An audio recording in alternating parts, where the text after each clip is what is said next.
Бәріне сәлем. Merhaba arkadaşlar. Мен Анеля. Ben Madina.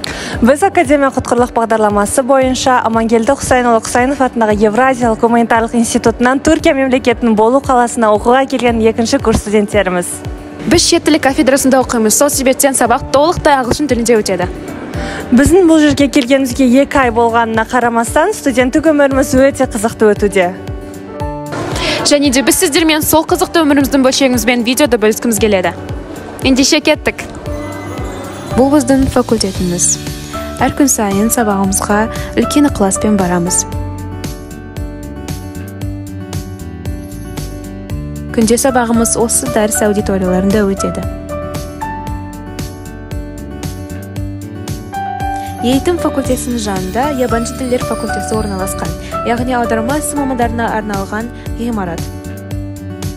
Бұл жерде ауқымды іс-шаралар жиі болып тұрады.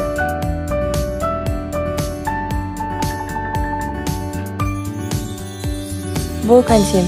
Бұл жерде студенттер үшін барлық жағдай жасалған. Жоқ супермаркетінен кез келген семит кафелерге дейін. Бұл жерде студенттер өз уақыттарын қалағанша өткізе алады. Бұл студенттер үшін жасалған емехана, яғни асхана.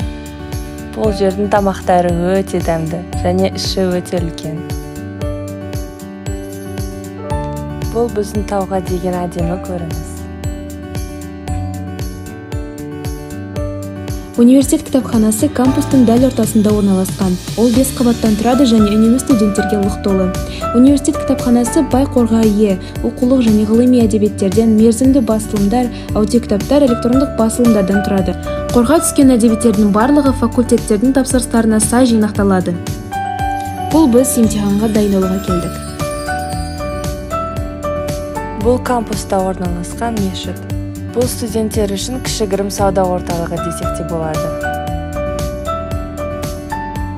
Берілген мүмкіндіктер үшін Ягиге көп рахмет.